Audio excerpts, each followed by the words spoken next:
샬롬, 말씀 읽어주는 김기웅 목사입니다. 오늘도 기대하는 마음과 사모하는 마음을 가지고 하나님의 말씀 함께 읽겠습니다.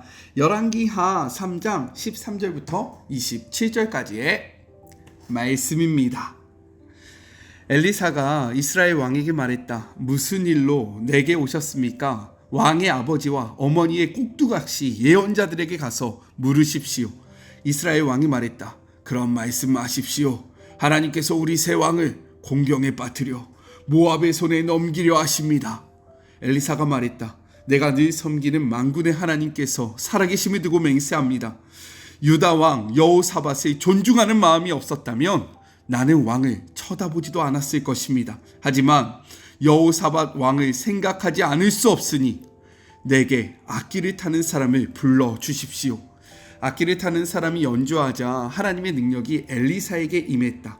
엘리사가 말했다. 하나님께서 말씀하시기를 이 골짜기 곳곳에 도랑을 파라고 하십니다. 그러면 이렇게 될 것입니다. 너희가 바람소리도 듣지 못하고 비도 보지 못하겠으나 이 골짜기에 물이 가득 차서 너희 군대와 짐승이 마음껏 마시게 될 것이다. 이 일이 하나님께는 쉬운 일입니다. 그분께서는 또한 모압을 왕들의 손에 넘기실 것입니다. 왕들께서는 그 땅을 황폐하게 만들고 그 땅의 요새를 무너뜨리고 주요 마을을 짓밟고 과수원을 허물고 샘을 막고 밭을 돌밭으로 만들 것입니다. 아침이 되어 아침 제사를 드릴 때에 물이 서쪽 에돔에서 쏟아져 들어와 순식간에 홍수처럼 골짜기를 가득 메웠다. 모압의 모든 사람은 이스라엘 왕들이 싸우러 올라왔다는 소식을 들었다. 그래서 칼을 쓸 줄 아는 사람을 모두 소집해 국경에 자리를 잡았다. 그들이 아침 일찍 일어나 준비하고 있는데 해가 물 위로 떠올랐다. 모압 사람들이 선 곳에서 보니 햇빛에 반사된 물이 피처럼 붉게 보였다. 그들이 말했다. 피다! 저 피를 보아라! 왕들이 서로 싸워 죽인 것이 분명하다! 모압 사람들아, 약탈하러 가자! 모압이 이스라엘 진에 들어오자 이스라엘 사람이 일어나 모압 사람을 닥치는 대로 죽였다. 모압 사람은 필사적으로 도망쳤고 이스라엘 사람은 거침없이 추격해 그들을 죽였다. 그들은 성읍을 짓밟고 밭을 돌밭으로 만들고 샘을 막고 과수원을 허물었다. 수도인 길하레셋만 무사했으나 그것도 오래가지 않았다. 그들은 수도마저 포위하고 돌을 마구 던져 공격했다. 모압 왕은 자기가 지는 싸움을 하고 있음을 알고는 칼 쓰는 사람 700명을 데리고 에돔 왕이 있는 쪽으로 돌파해 가려 했다. 그러나 뜻대로 되지 않자 그는 자기를 이어 왕이 될 마다들을 잡아 성벽 위에서 제물로 바쳤다. 그 일은 이스라엘의 격한 분노를 일으켰다. 이스라엘은 물러나 자기 나라로 돌아갔다. 이것은 하나님의 말씀입니다. 오늘 말씀을 통해 세 가지를 함께 생각해 보았으면 좋겠습니다. 먼저 첫 번째, 한 사람의 중요성에 대해서 이야기를 하고 있어요. 모압과 싸우기도 전에 물 고갈 사태를 만났던 북이스라엘 연합군의 세 왕은 여호사밧의 제안대로 하나님의 뜻을 구하기 위해서 엘리사를 찾아갑니다. 하지만 자신을 찾아온 여호람을 대하는 엘리사의 태도는 매우 냉정했어요. 13절 전반부의 말씀입니다. 엘리사가 이스라엘 왕에게 이르되 내가 당신과 무슨 상관이 있나이까? 당신의 부친의 선지자들과 당신의 모친의 선지자들에게로 가소서라고 이야기를 합니다. 이것은요, 여호람이 아직도 바알 선지자들의 영향력 아래 있었음을 보여주고 있는 겁니다. 즉 하나님에 대한 바른 믿음이 없었다라는 거예요. 엘리사의 냉정한 태도에 당황한 여호람은요, 아니라고 부정해요. 그러면서 이 물 사태는 하나님께서 새 왕을 모압에게 넘기시기 위한 계기다 라고 이야기를 합니다. 이 일을 통해서 우리는 무엇을 알 수 있냐면 여호람은요, 자기 생각과 판단을 하나님의 뜻으로 쉽게 확신했다라는 거예요. 하나님이 그렇게 말씀하시지도 않고 심지어 자기가 그것을 하나님께 물어보지도 않고서는 자신의 생각을 마치 하나님의 생각인 것처럼 자신의 뜻이 하나님의 뜻인 것처럼 선포하고 있다라는 거예요. 이러한 어리석은 여호람에게 엘리사가 이야기합니다. 14절의 말씀이에요. 엘리사가 이르되 내가 섬기는 만군의 여호와께서 살아계심을 두고 맹세하노니 내가 만일 유다의 왕 여호사밧의 얼굴을 봄이 아니면 그 앞에서 당신을 향하지도 아니하고 보지도 아니할 것이다 라고 이야기합니다. 즉 자신이 지금 북이스라엘의 왕인 여호람을 대하는 것은 하나님 앞에 선한 삶을 살아가려고 노력하는 여호사밧 때문이지 하나님 앞에 불의하고 여전히 우상을 섬기는 여호람 때문이 아니다 라는 것을 분명하게 밝히고 있다는 겁니다. 즉 내가 지금 당신과 대면하는 것은 여호사밧이지 당신 때문이 아니다 이렇게 이야기를 하고 있다는 거예요. 그리고 여호사밧으로 인해서 새 왕에게 하나님의 뜻을 알려주기 시작합니다. 성경은요 이렇게 한 사람의 중요성을 이야기해요. 로마서 5장 19절의 말씀입니다. 한 사람이 순종하지 아니함으로 많은 사람이 죄인 된 것 같이 한 사람이 순종함으로 많은 사람이 의인이 된다라고 이야기해요. 한 사람 때문에 많은 사람들이 죄의 길로 가고 한 사람 때문에 많은 사람이 구원의 길로 간다. 한 사람의 영향력이 너무나도 중요하다라고 이야기하고 있는 겁니다. 첫 번째 적용이에요. 나는 많은 사람을 살리는 한 사람입니까? 많은 사람을 죽이는 한 사람입니까? 우리가 살아가는 삶의 자리에서 나로 인하여 많은 영혼을 살리는 한 사람이 될 수 있게 해달라고 기도하는 그런 복된 하루가 되기를 간절히 소망합니다. 우리 하나님이 찾으시는 그 한 사람이 되어봅시다. 아셨죠? 둘째, 여호와 보시기에 작은 일이다 라고 이야기하고 있어요. 엘리사는 하나님의 뜻을 구하기 위해 수금 연주자를 청합니다. 수금 연주가 진행되는 동안 하나님의 손이 엘리사 위에 임하게 되고요. 그를 통해서 선포되어지는 메시지가 무엇입니까? 하나님은 골짜기에 웅덩이를 많이 만들라고 명령하세요. 왜요? 이 명령은 고지대에서 물이 내려올 때 다 흘러내리지 않고 그 물을 저장하기 위한 목적으로 이러한 명령을 내리시는 겁니다. 하나님께서는 지금 이 골짜기가 메말라 있지만 이제는 그곳에 물이 가득 차면서 군인과 가축이 다 먹고 마실 만한 그러한 충분한 물을 줄 것이다 라고 예고하고 계시는 거예요. 엘리사는요 이 예언을 하면서 이렇게 이야기합니다. 18절 전반부의 말씀이에요. 이것은 여호와께서 보시기에 작은 일이다 라고 이야기합니다. 지금 엘리사 앞에 누가 서 있습니까? 세 나라의 왕이 서 있는 거예요. 북이스라엘, 남유다, 에돔의 왕이 서 있습니다. 왕은 누굽니까? 세상의 권력의 핵심입니다. 그리고 그의 곁에는 누가 있습니까? 군사들이 있어요. 내노라 하는 정말로 막강한 힘을 가진 군사들이 있습니다. 그런데 그들이 지금 어떠한 상황 속에 있습니까? 물이 없어 죽는 상황 속에 있다라는 거예요. 세상의 막강한 권력과 세상에 강력한 힘이 있다 할지라도 이 물의 문제를 해결할 수 없다라는 거죠. 그런데 하나님은 말씀하십니다. 내가 이것을 해결할 거야. 그런데 이것은 나에게 아주 작은 일이야 라고 이야기하고 계세요. 성경을 보니까 이러한 말씀이 있어요. 고린도전서 1장 25절의 말씀입니다. 하나님의 어리석음이 사람보다 지혜롭고 하나님의 약하심이 사람보다 강하니라 라고 이야기합니다. 우리가 스스로 지혜 있고 능력 있다라고 생각하지만 그것은 하나님의 어리석음에도 미치지 못한다라는 거예요. 우리가 강하고 힘이 있다라고 이야기하지만 그것은 하나님의 약하심에도 미치지 못한다라는 것입니다. 그러나 우리는 너무나도 자주 하나님의 위대하심을 잃고 살아간다는 거죠. 잊어버리고 살아갑니다. 그리고 우리가 하나님보다 더 능력이 많은 것처럼 생각해져요. 바로 그때 우리가 기억해야 할 말씀은 오늘 18절 전반부의 말씀. 이것은 여호와 보시기에 작은 일이다 라는 이 말씀입니다. 즉 이 말은 무엇입니까? 우리의 힘으로는 불가능하지만 하나님께는 가능하다. 하나님께는 이 문제 따위는 문제가 되지 않는다 라는 이 말씀을 기억하시기를 바랍니다. 하나님이 우리보다 크시다.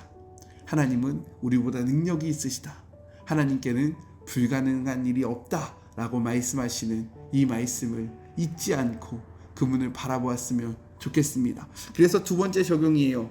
내 삶 속에서 하나님의 크심을 인정하지 못하는 영역은 어디입니까? 하나님께서 할 수 없다라고 생각하는 문제는 무엇입니까? 오늘 다시금 하나님의 위대하심을 인정하고 선포하는 하루가 될 수 있게 해달라고 기도하는 시간이 되기를 소망합니다.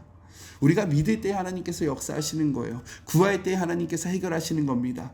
우리는 할 수 없지만 그분은 할 수 있습니다. 믿으시죠? 그분께 구하는, 그분의 위대하심을 믿는 우리 모두가 됩시다. 마지막 셋째, 고국으로 돌아가는 이스라엘에 대해서 이야기를 합니다. 하나님의 약속의 말씀은 이루어져요. 다음날 에돔 쪽에서 물이 흘러내려와 그 땅을 가득 채웁니다. 그러나 이 물은 단순히 군대의 갈증만을 해소해 주지 않아요. 더 나아가서 승리의 계기를 만들어줍니다. 모압군은요, 강물이 붉게 비친 그러한 햇살로 말미암아 강물을 바라볼 때 그 강물이 어떻게 보입니까? 피처럼 보였다라는 거예요. 아주 붉게 보였다라는 겁니다. 이로 인해서 그들은요, 연합군끼리 서로 마음이 맞지 않아 싸워서 그 수많은 피가 이 바닥에 깔렸구나, 이제 우리는 그냥 들어가기만 하면 승리할 수 있다라는 착각을 하게 만드십니다. 이에 모압군은요, 이스라엘 진영군으로 들어가요. 그런데 실제로 그들이 싸웠습니까? 아니에요. 그들은 모압군을 기다리고 있었습니다. 그래서 모압군은 도망쳤고요, 연합군은 그들을 치며 모압 땅으로 진입하게 돼요. 여기서 우리가 생각해야 할 것이 있습니다. 무엇이냐면, 때때로 하나님은요, 실제로 나의 강을 피로 변하기도 하십니다. 그리고 때때로 하나님은요, 사람들이 강물을 피로 착각하게도 하신다라는 거예요. 하나님이 어떻게 역사하실지 우리는 알 수 없다라는 겁니다. 그 상황에 맞게 하나님은 모든 것들을 가능하게 하실 수 있는 분이다 라고 이야기하고 있는 거예요. 그러니 우리의 생각 안에 하나님의 기적을 가둬두시지 않기를 주님의 이름으로 축복합니다. 우리보다 하나님이 뛰어나시고요, 우리보다 하나님이 지혜로우십니다. 믿으시죠? 다시 본문으로 돌아와서 예상치 못한 반격에 모압 왕은요, 도망치다가 어떻게 합니까? 길이 없다라고 판단되어지는 순간에 자신의 왕위를 이을 맏아들을 자신이 섬기는 신에게 제물로 바칩니다. 그런데 중요한 것은 무엇입니까?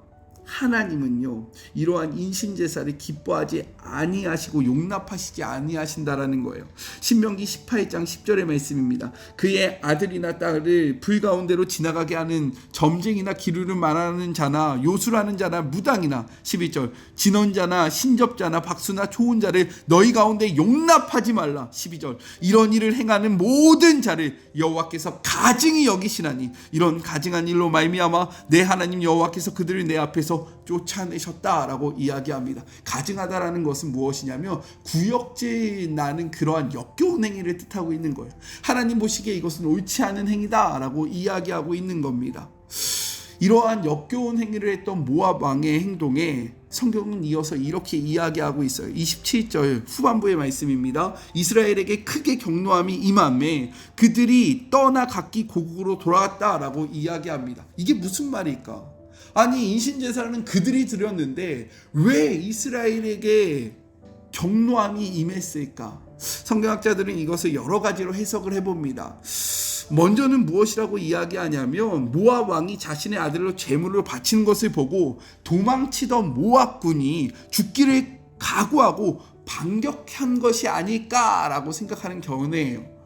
자신의 그 아들을 죽이는 그 왕의 심정을 보면서, 야, 우리가 도망치지 말고 열심히 싸우자, 이스라엘을 물리치자 라고 결단을 했다라고 보는 겁니다. 다른 견해는 무엇이냐면, 모압 왕이 아들을 번제로 바치는 모습을 바라보면서 이스라엘 군대가 토할 것 같은 불쾌감을 느끼고, 야, 쟤는 진짜 상종 못할 사람이구나, 야, 우리 그냥 돌아가자 라는 마음으로 돌이켰다라고 이야기하는 견해입니다. 무엇이 옳은지는 우리는 알 수 없어요. 왜요? 본문이 더 이상 어떠한 정보도 주지 않기 때문인 겁니다. 그런데 분명한 것은 무엇이냐면, 하나님이 연합군에게 모압 사람을 완전히 넘겨주셨지만 이스라엘 사람들은 그 어떤 이유에서든 간에 스스로 포기하고 자신의 나라로 돌아갔다라는 거예요. 하나님이 큰 약속을 하셨는데 스스로 포기함으로 반쪽짜리 승리를 얻게 되었다라고 이야기하고 있는 겁니다. 그래서 세 번째 적용입니다. 하나님의 약속 아래 스스로 포기했던 것은 무엇입니까? 약속을 끝까지 믿음으로 어떠한 상황 속에서도 포기하지 아니함으로 약속을 성취하는 믿음의 사람이 될 수 있게 해달라고 기도하는 하루가 되기를 간절히 소망합니다. 우리 같이 기도할까요? 하나님 감사합니다. 한 사람이 너무나도 중요합니다. 여호람 때문에 하나님의 뜻을 알 수 있었던 것이 아니라 여호사밧 때문에 하나님의 뜻을 알 수 있었습니다. 하나님, 우리가 사람을 죽이고 사람을 멸망 가운데로 이끄는 한 사람이 되는 것이 아니라 사람을 살리고 많은 영혼을 구원하는 한 사람이 될 수 있도록 축복하여 주시옵소서. 주님, 오늘의 이 말씀 앞에 정말로 하나님의 위대하심을 다시 한번 생각합니다. 우리에게는 큰일이나 하나님에게는 극히 작은 일입니다. 그러니 전능하신 하나님을 의지하게 하시고 하나님 앞에 우리의 삶을 내어드림으로 우리의 삶의 모든 문제를 해결받는 주의 모든 자녀들이 되게 하여 주시옵소서. 하나님이 약속해 주셨는데 우리의 믿음의 연약함으로 우리가 포기함으로 온전한 성취를 이루지 못한 삶은 없었습니까? 하나님의 말씀을 끝까지 신뢰하고 어떠한 상황 속에서도 포기하지 아니함으로 하나님의 뜻을 이루어가는 주의 모든 자녀들 되게 하여 주시옵소서. 특별히 오늘부터 주의 종이 남북사랑학교, 중학교, 고등학교 과정 도덕을 가르치게 되었습니다. 하나님, 오늘부터 만나는 우리 사랑하는 다음 세대들에게 하나님의 말씀을 온전히 전하게 하시고 세상의 기준적인 도덕이 아니라 하나님께서 원하시는 그 삶의 모습을 바르게 선포하고 알려주는, 가르치는 그러한 믿음의 자녀 될 수 있도록 축복하여 주시고 주님, 이 시간 가운데 기름 부어주사 우리 사랑하는 다음 세대들에게 생명을 전할 수 있는 복된 시간이 될 수 있도록 축복하여 주시옵소서. 함께 하실 주님을 의지하고 바라보며 거룩하신 예수 그리스도의 이름으로 간절히 기도드립니다. 아멘. 네, 오늘 기도할 때 이야기한 것처럼 오늘부터 저는 매주 금요일에 남북사랑학교 도덕 선생님으로서 도덕을 가르치게 되었습니다. 제가 처음 신학을 시작했을 때 꿈꿨던 것이 대안학교 교사였거든요. 근데 또 하나님이 이렇게 그 꿈들을 이루어가게 하시네요.